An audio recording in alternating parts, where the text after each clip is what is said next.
आज के इस वीडियो में हम बात करेंगे लोकसभा इलेक्शन 2024 के रिजल्ट के बारे में। हम जानने का कोशिश करेंगे कि लोकसभा इलेक्शन 2024 का रिजल्ट किस मायने में इम्पोर्टेंट है और इससे अन्य पॉलिटिकल पार्टीज को क्या क्या सीखने को मिलती है। इससे पहले कि हम अपने आज के इस एपिसोड में आगे बढ़ें, आप सभी से रिक्वेस्ट है कि हमारे चैनल को लाइक शेयर और सब्सक्राइब करके सपोर्ट दिखाएं और अन्य अनेक सारे इंफॉर्मेटिव वीडियो लगातार पाएं। तो दोस्तों, जैसा कि हम लोग रिजल्ट के बाद ये ऑब्जर्व कर पा रहे हैं कि इस बार का लोकसभा इलेक्शन का मुकाबला काफी हद तक इम्पोर्टेंट है और इसने हर पार्टी को खुश कर दिया है। किसी भी पार्टी को निराश होने का मौका नहीं मिला है। हालांकि present governing government Bharatiya Janata party को काफी सीटों का लॉस हुआ है, लेकिन इसके बावजूद भारतीय जनता पार्टी अपने एलआई के साथ मिलके एनडीए गवर्नमेंट बनाने में सक्षम है। कांग्रेस पार्टी के लिए यहाँ पे खुशी की बात ये निकल के आती है कि उनका परफॉर्मेंस पहले से काफी बेहतर हुआ है और उनका अलायंस यानी कि उनका इंडिया ब्लॉक काफी हद तक सक्सेसफुल रहा है। यानी कि हम ये भी कह सकते हैं कि ये इंडिया ब्लॉक का एक्सपेरिमेंट था जिसमें सभी अपोजिशन पार्टीज को एक साथ लाके जनता के सामने रखा गया था।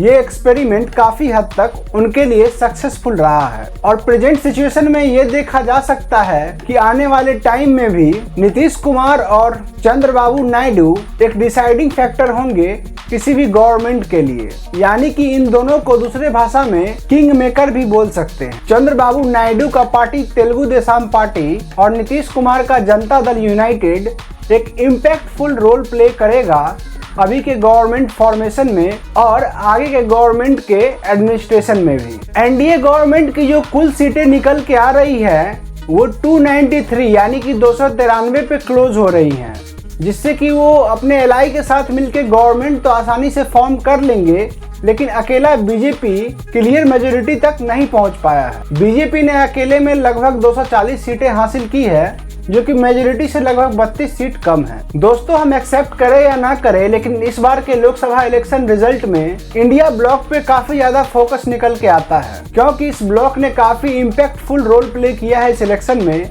और अपने सीटों का जो नंबर्स लाके सामने रखा है वो भी बताता है कि इनका एक्सपेरिमेंट काफी हद तक सक्सेसफुल रहा है। इंडिया ब्लॉक के पार्टी लीडर राहुल गांधी अपने दोनों लोकसभा कॉन्स्टिट्यूएंसी में जीत हासिल करते हैं और अपने क्रेडिबिलिटी को साबित करते हैं। वो अपने केरला के वायनाड सीट और उत्तर प्रदेश के रायबरेली सीट दोनों पे ही जीत हासिल कर लेते हैं। जिस रायबरेली सीट पे उनको हमेशा क्वेश्चन मार्क से देखा जाता था, उस रायबरेली सीट पे राहुल गांधी लगभग 3 लाख वोट से जीतते हैं, जो अपने आप में उनकी क्रेडिबिलिटी को एक टिक मार्क देती है। राहुल गांधी ने अपने प्रेस कॉन्फ्रेंस में ये भी कहा है कि देश के लोगों ने क्लियर बताया है कि वो नरेंद्र मोदी और अमित शाह के द्वारा चलाई हुई गवर्नमेंट से संतुष्ट नहीं है और वो इस गवर्नमेंट में बदलाव चाहते हैं। बीजेपी का फैजाबाद सीट हारना, जो कि राम मंदिर के कॉन्स्टिट्यूएंसी में आती है, वो ये भी बताती है कि बीजेपी का पॉलिटिकल आइडियोलॉजिकल डिफीट देखने को मिल रहा है। बीजेपी की अगर कुछ इंपॉर्टेंट मिनिस्टर्स की बात करें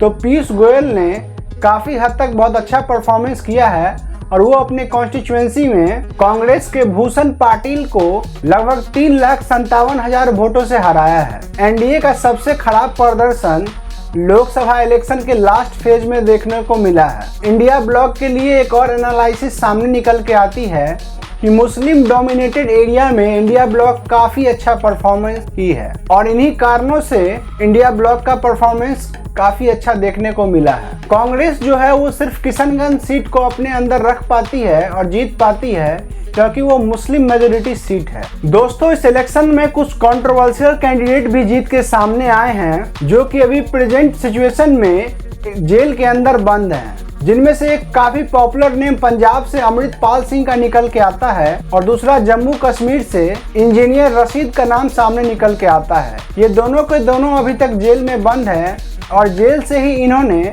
लोकसभा इलेक्शन में अपनी जीत हासिल कर ली है। हालांकि गुजरात में भारतीय जनता पार्टी ने काफी अच्छा परफॉर्मेंस किया है और 26 में से 25 सीटों पे जीत हासिल किया है, लेकिन यहाँ पे भी भारतीय जनता पार्टी को लगभग 1.3% वोट शेयर का घाटा सहने को मिला है। गुजरात में कांग्रेस और आम आदमी पार्टी दोनों का वोट शेयर मिलाने के बाद उन्हें 33% टोटल वोटिंग का वोट शेयर मिला है, जिसमें कि कांग्रेस का वोट शेयर 31.24% था और आम आदमी पार्टी का 2.69% वोट शेयर था। इसके बावजूद इंडिया ब्लॉक सिर्फ और सिर्फ एक सीट गुजरात में जीतने में सफल होती है। आम आदमी पार्टी भरूच और भावनगर सीट पे हार का सामना करती है और यहाँ पे भी भारतीय जनता पार्टी के कैंडिडेट को जीत मिलता है। इन दोनों सीट पे आम आदमी पार्टी इंडिया ब्लॉक के तरफ से अपने कैंडिडेट को रिप्रेजेंट कर रही होती है। बात करें अगर गुजरात में अदर पार्टीज की परफॉर्मेंस को लेके, तो मायावती की बहुजन समाज पार्टी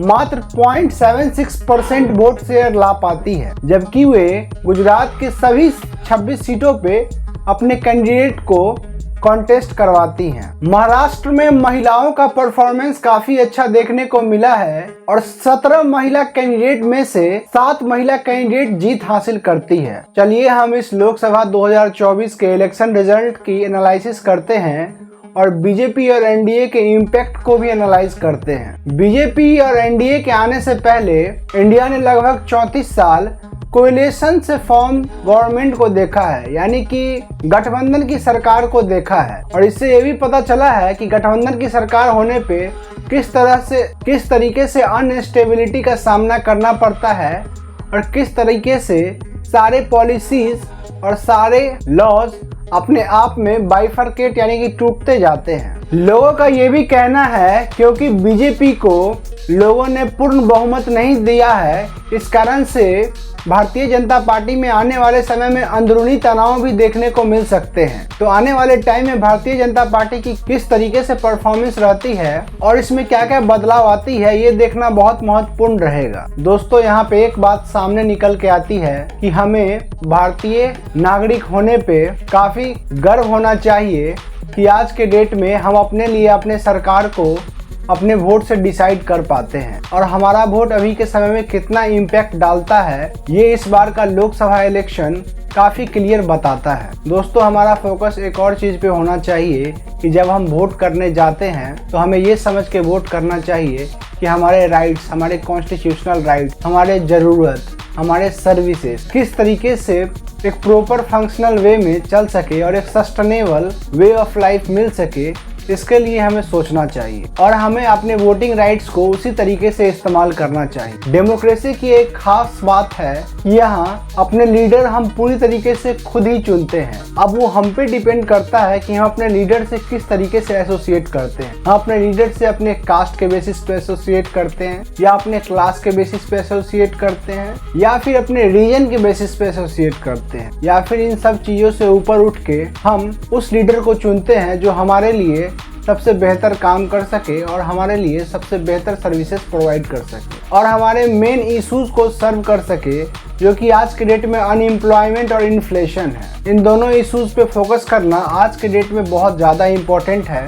तो हमारा अपने वोटिंग राइट को एग्जीक्यूट करने के समय इन दो बातों को अपनी नज़र में रखना काफ़ी ज़्यादा महत्वपूर्ण है। तो दोस्तों, आज के लिए बस यहीं पे विराम लेते हैं। मिलते हैं फिर अपने किसी नए एपिसोड में किसी नए टॉपिक के साथ। तब तक के लिए धन्यवाद। और अगर आपको हमारा ये वीडियो अच्छा लगा हो तो आप हमारे चैनल को लाइक, शेयर और सब्सक्राइब करके सपोर्ट दिखा सकते हैं। और अन्य किसी भी करंट टॉपिक्स पे डिटेल्ड व्यू जानने के लिए आप हमें कमेंट सेक्शन में रिकमेंड कर सकते हैं। हम कोशिश करेंगे कि उस टॉपिक पे आपको डिटेल एनालिसिस प्रोवाइड कर सकें और आपको सभी फैक्ट और फिगर्स से अवगत करा सकें। धन्यवाद।